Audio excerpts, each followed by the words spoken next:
BRS పాలనపై మాటల యుద్ధం కొనసాగుతోంది. మంత్రి అట్లూరి లక్ష్మణ్ మాజీ మంత్రి కేటీఆర్ కు బహిరంగ సవాల్ విసిరారు.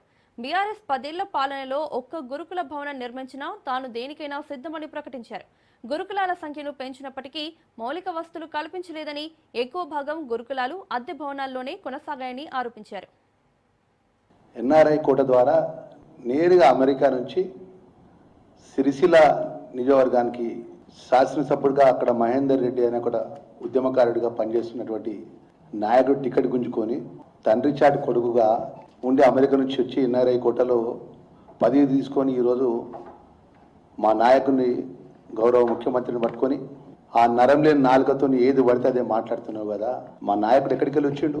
ఒక సామాన్యమైనటువంటి రైతు కుటుంబం. ఈ హయాంలో పూట సంక్షేమానికి సంబంధించినటువంటి ఏదైతే ఎస్సీ గురుకులాలు కానీ ఎస్టీ గురుకులాలు కానీ, ముఖ్యంగా మాజీ ముఖ్యమంత్రి కేసీఆర్ వచ్చిన తర్వాత గురుకులాల సంఖ్య పెరిగింది అంటున్నావు. ఆ గురుకుల శాఖ మంత్రిగా చెప్తున్నా, సంఖ్య పెంచినవు కానీ మౌలికమైన సదుపాయాలు ఏర్పాటు చేసినవా?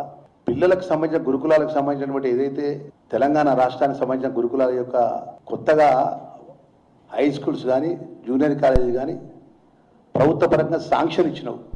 శాంక్షన్ ఇచ్చినట్టు జూనియర్ హై స్కూల్స్ కానీ పిల్లలకు 1వ క్లాస్ నుంచి 10th వరకు, 10th నుంచి ఇంటర్మీడియట్ వరకు వాళ్ళు ఎక్కడ చదువుకోవాలి పిల్లలు?